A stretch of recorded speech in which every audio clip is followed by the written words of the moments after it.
My tea people, I'm so excited today.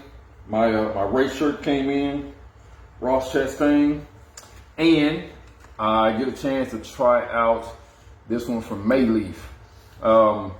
Shout out again for coming through in the clutch with my glass teapot and putting it in this really nice box so it doesn't get smashed, cracked, and broke.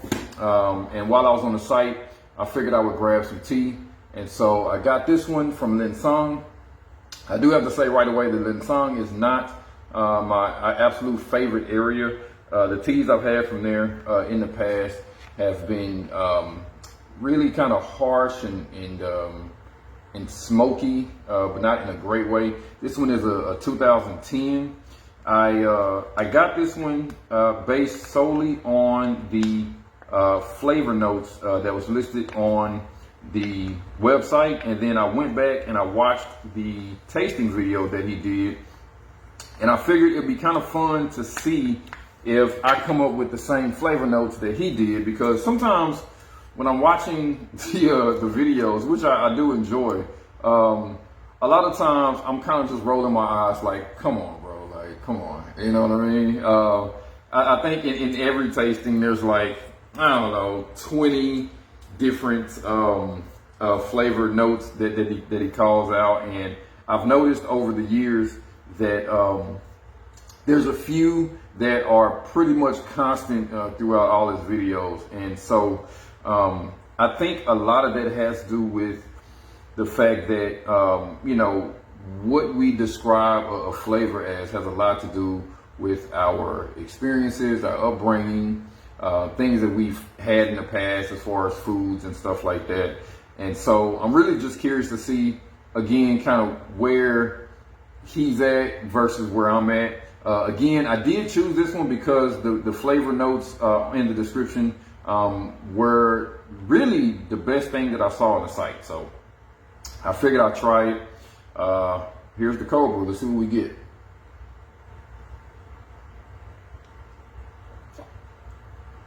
Yep.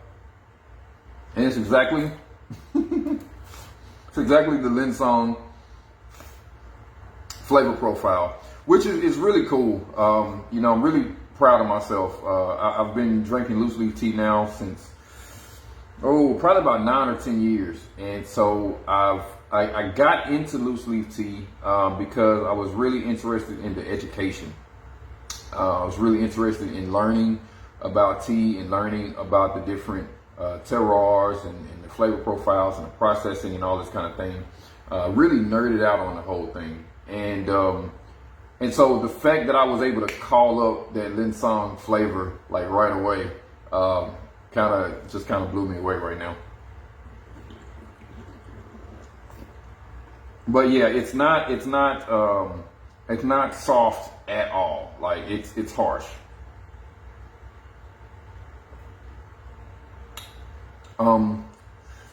Right away, I get a vinyl record. Yep, vinyl record. There is some sweetness on the back end.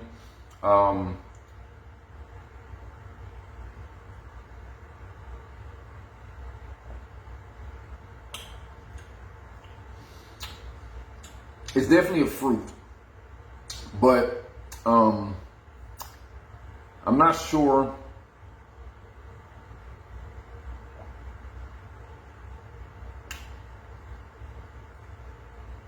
It's in the aftertaste.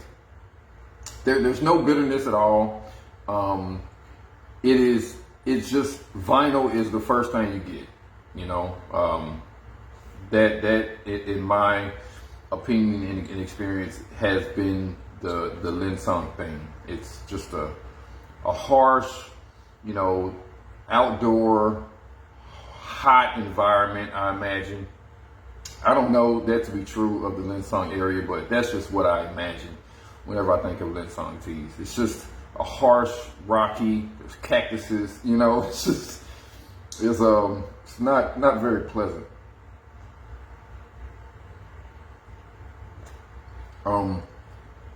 And again, there's that background sweetness, but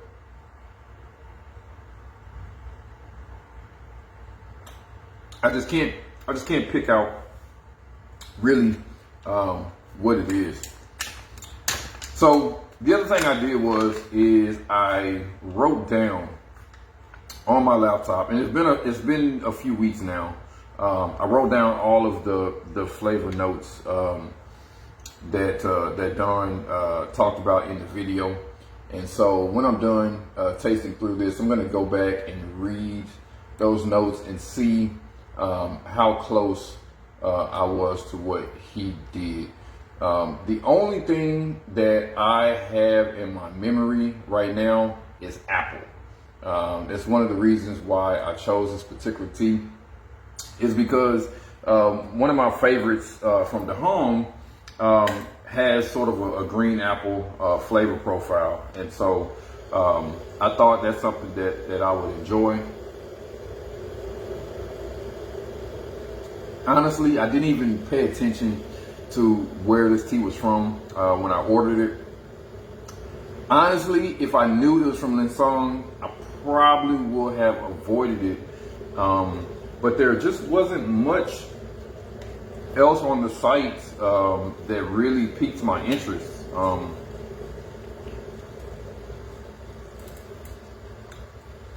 I do have to say, it is fairly thirst quenching, not drying at all. If it is, it's only a tiny bit.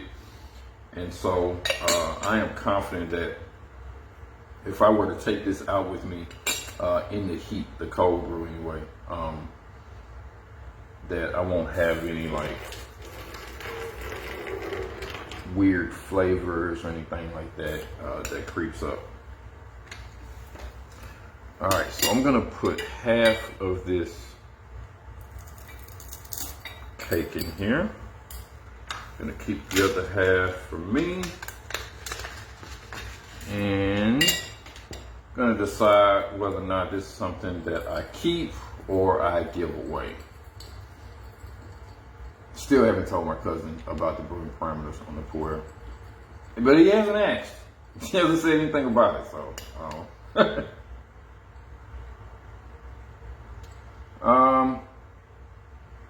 not a lot going on. Sort of smoky. Yeah, smoky, which I really like in my PuErhs, but just nothing else. Which again is you know very typical of a Lincang. Again, just my experience has always been that teas from Lincang are just, like I said, sort of a little harsh. So I'm going to give this one a vigorous rinse. I'm gonna try to break it up just a bit.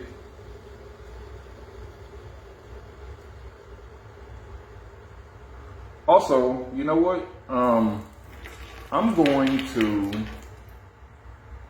probably for the first time in a very long time anyway, I'm gonna look at what the brewing parameters are on the package and try to follow those.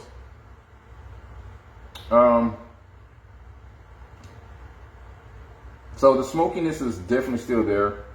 It's actually dialed up quite a bit, but there is some green grassiness coming through. Now, being that this is a 2010, that tells me that when this thing was young, it was a mother sucker. I mean, my goodness. Okay, here we go. So, Gung Fu Brewing, 5 grams, first infusion 25 seconds, and then 5 seconds after that, and then this thing is supposed to go for 12 infusions, which I don't doubt, because number one, this thing is still caked up. So you can see that, yeah, still caked up. So it's gonna take some time for it to really reveal itself.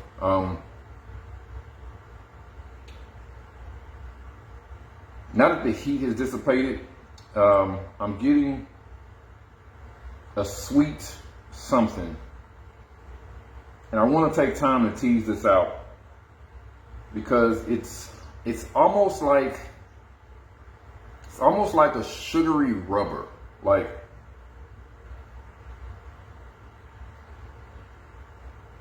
I'm not joking. Like, imagine like those bounce houses, but like the old school ones where they were like rubber, like this kind of thick rubber, and it's inflated with a lot of air.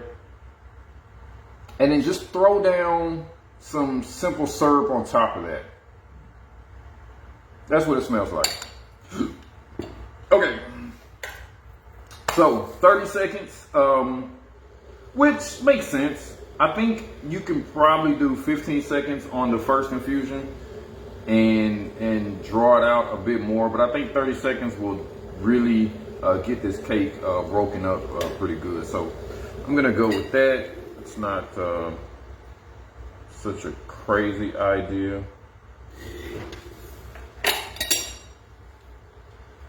All right. And already, as you can see, it is changing color. And I wonder if 15 seconds will have not been enough. I'm agitating the water just a bit and it still hasn't changed color much.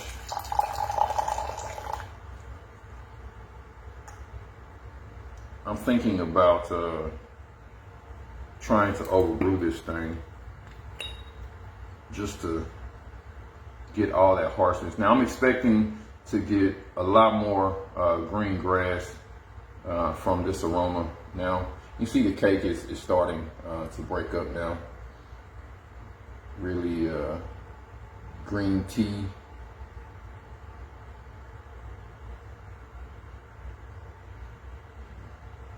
Yeah, now it's like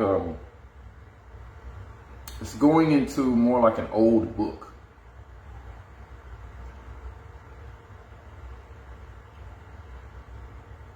Yeah, definitely an old book. Hardcover, old, sort of dusty book. And I think that is a flavor note that he has on the video. It's a Lincang tea. It's so the thing is, I like strong PuErhs. I like to get my butt kicked. I like smokiness, but Lincang teas are like, how do I explain this? They're like cheap whiskey.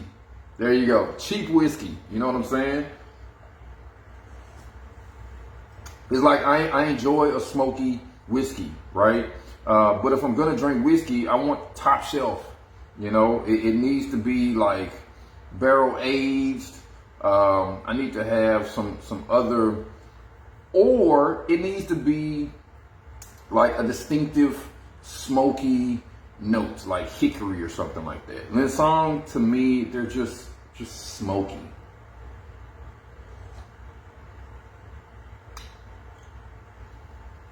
And it's not crazy, you know.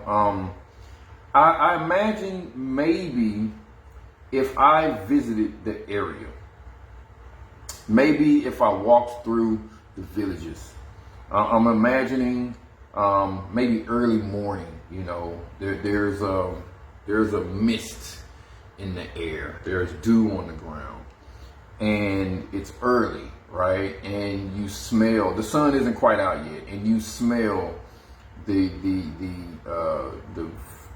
maybe charcoal or burning fires, something like that.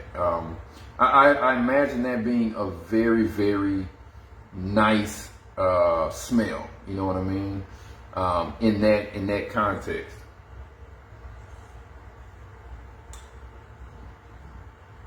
And I can definitely I can definitely, that's kind of what I'm envisioning as I'm drinking this. It's that kind of smokiness, right? So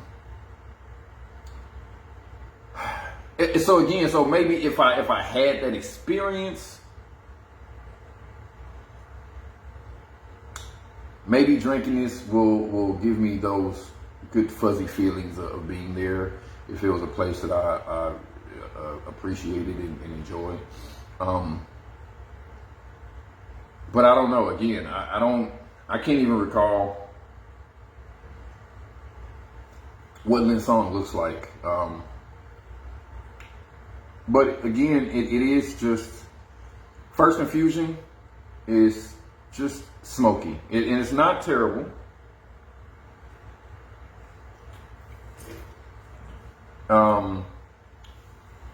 And again, the one flavor note that I recall was apple. And so far, here's no apple. Don, I don't know what you're doing. I don't know where you're getting this apple from. Maybe. Okay, all right, well look, okay. Now I'm getting some apple.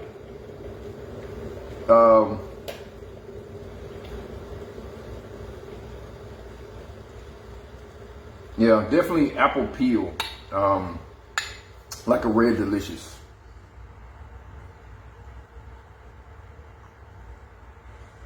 Yeah, just the apple peel, not the fruits, and it's in the aroma, not in the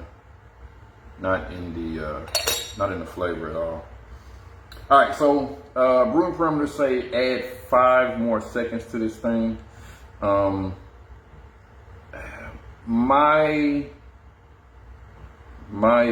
instinct is to try to overbrew this thing, and so I'm gonna stick to the 35 seconds. I'm gonna stick to 35 seconds. I think I'm about there now. Yeah. Okay, that's gotta be it right there. All right, let's see what we get. So the brew is getting darker. That's a good thing. And that's a lot of reason why my instinct was to go a minute on this. All right, so the cake is completely broken up now. So we have ourselves a legit bowl of green soup here. And I do wonder if this thing is going to change much throughout the infusions. Yeah, the red delicious apple is definitely there. There is still a hint of smoke. And maybe what's gonna happen is that smokiness is just gonna continue to come off as we roll through infusions.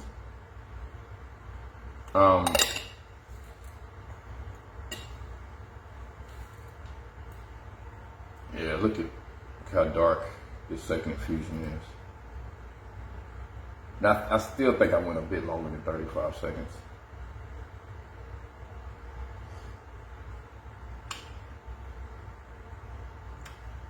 Yeah, it's definitely stronger. Again, it's just straight smoke. Nothing much else.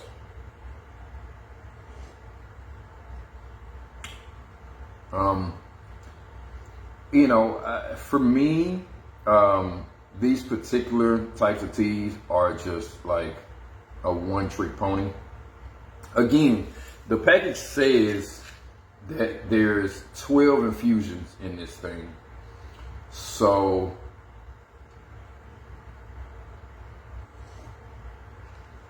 again, maybe at the end, some of the stuff will come out. If that does happen, I'll definitely come back and say something. But yeah, it's a one-sided thing. No bitterness. The age has really done its job in that department. There is a bit of a minerality hit under the tongue. in the aftertaste, which is cool.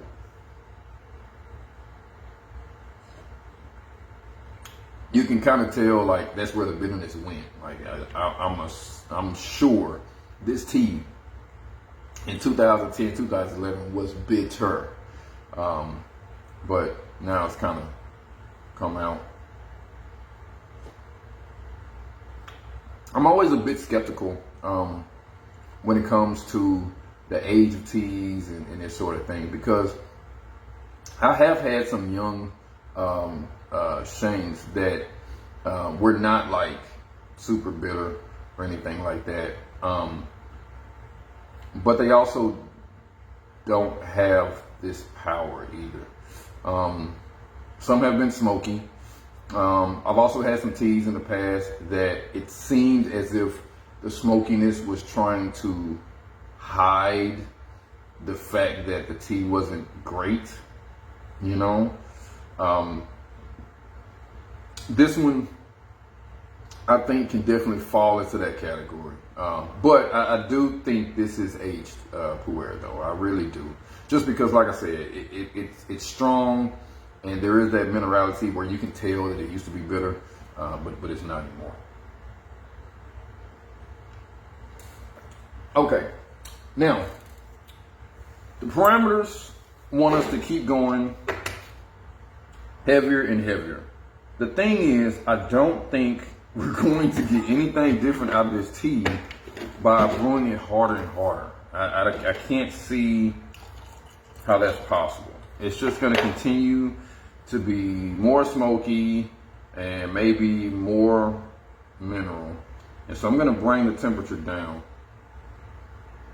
and see if I can pull out any of the sweetness that's kind of hiding in the background of the cold brew. And so I'm gonna let this hang out for some time. I'm gonna say a minute, but it may go longer than that.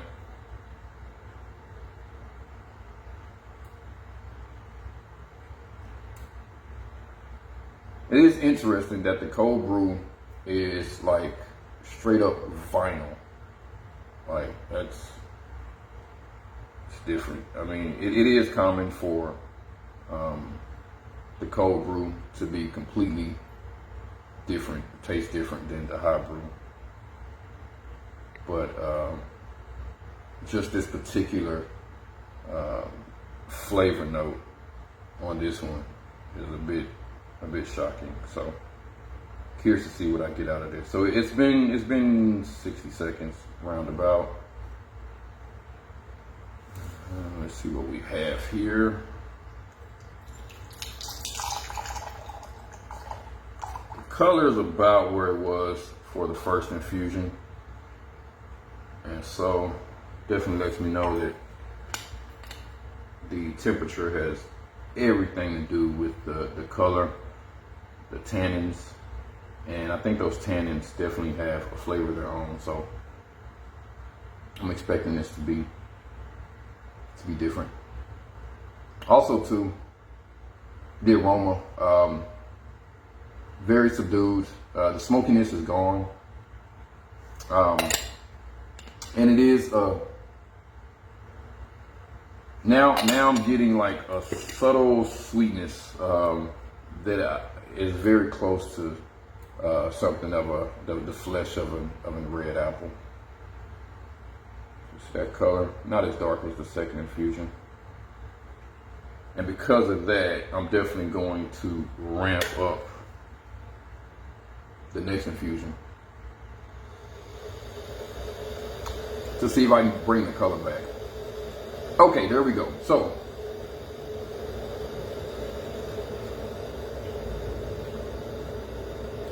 it's honestly, it's hard to know because I still have the first few infusions on my tongue, right? But the smokiness is definitely much less. It's still there, but again, maybe it's because the tea is still on my tongue. still there. No bitterness. Definitely apples though. So he was right in that assertion. I don't remember. I'm gonna have to go back and look and see. So no, I mean the brewing parameters show 95 Celsius. I don't remember what he did in the video. I know sometimes he goes a bit cooler, but he never goes as cool as 50 Celsius. So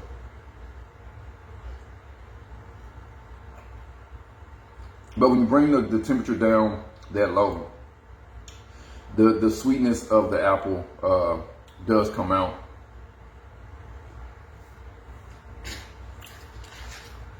I wonder, apple candy. I mean, that's a stretch. It really is. Chestnut honey. Okay, maybe it's kind of drying in that way. Maybe pineapple. No, not at all. The Flint he mentions here, I think, is the minerality that I had on the second infusion. Apricots. Maybe apricots is kind of what I tasted in the background of the cold brew, but I wasn't able to pick that out. And I don't know how he was able to get that if he's not cold brewing this thing. Leather, maybe my vinyl is his leather, maybe. Dark soy, again, that's a stretch because soy is typically salty. And there's just no saltiness in this. And then prune juice, again, maybe later infusions, I don't know. But I can definitely pick up a little bit of the apple. Now, will I have picked up that apple if I didn't read the flavor notes beforehand? If I didn't have it in my mind that I picked this tea because of the apple flavor profile? I don't know. But it's definitely there for sure. And you definitely get it more so with the lower temperatures than you do higher temps, and you don't get it at all in the cold brew, which is interesting. All right, so I'm gonna crank this up. And so at this point, we're supposed to be at, actually the first infusion is supposed to be 25 seconds. I went 30 seconds and then 35, and now, so now it's supposed to be 35 seconds or 40 seconds. I'm gonna go ahead and go with the full 60 seconds though, and see if the color comes back. If it does, then that tells me that I definitely have quite a few more infusions to go. 12 is a big number, and I am looking forward to seeing if or how the flavor changes when I get into those longer infusions at temperature as the tea kind of subsides.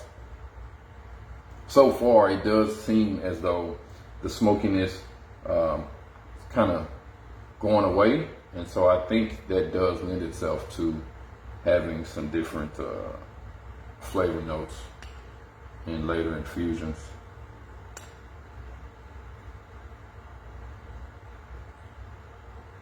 And I think I'm good enough now to where I can open up the flavor notes and see what we get. All right, now this was 60 seconds at near boiling point. Yeah, and there's the vinyl. Smokiness still there, but definitely vinyl first. I don't think I have biased myself much more than what I already have. Let's see. So this was July 25. It's August 16th, so it's been more than a few weeks. Okay, so the dry aroma, this is what he has on the video. Salted fermented plums, sandalwood, addicts, ginger snaps, and then sweet soy sauce. So so that's the dry aroma.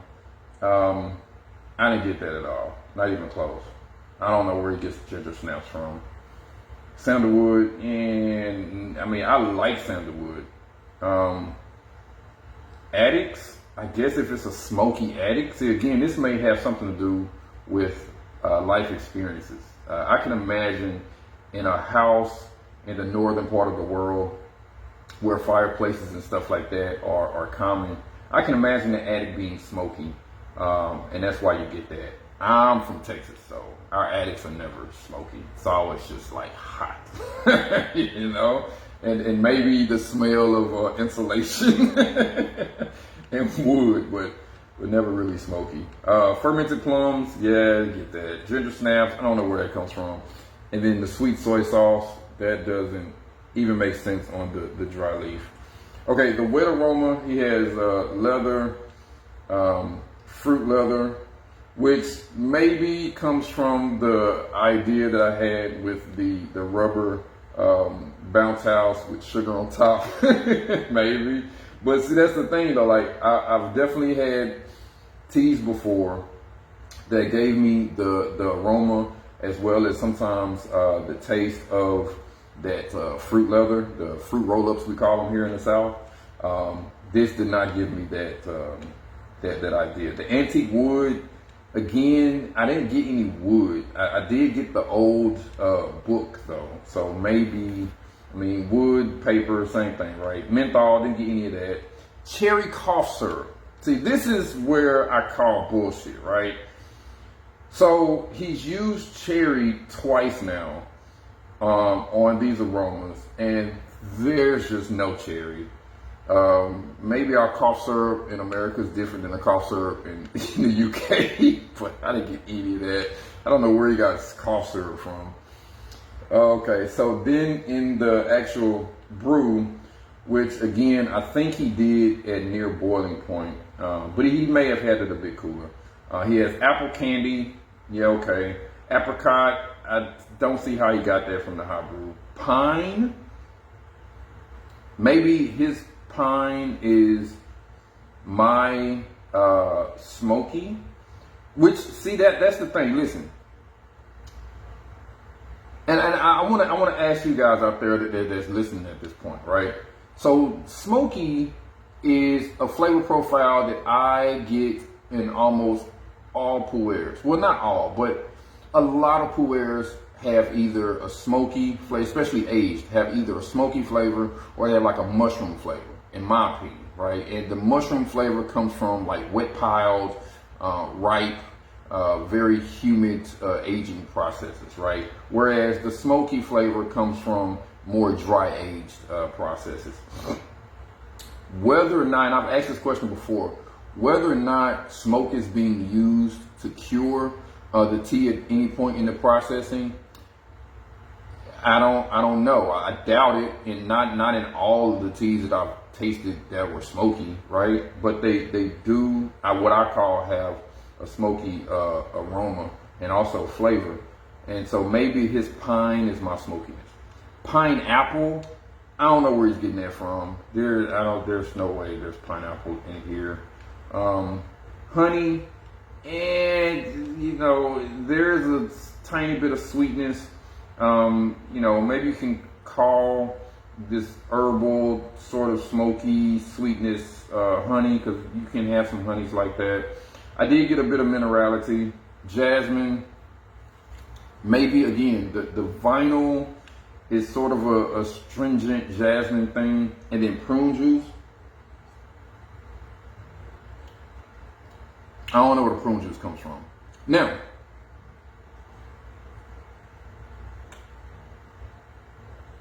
as you can see, this is near boiling, 60 seconds. The color is a bit darker, so we do have a little ways to go. I'm gonna enjoy some forgotten brews with this thing. Because I have a feeling past infusion number 5, it doesn't really matter how long you let this thing steep. It's gonna pretty much stay the same.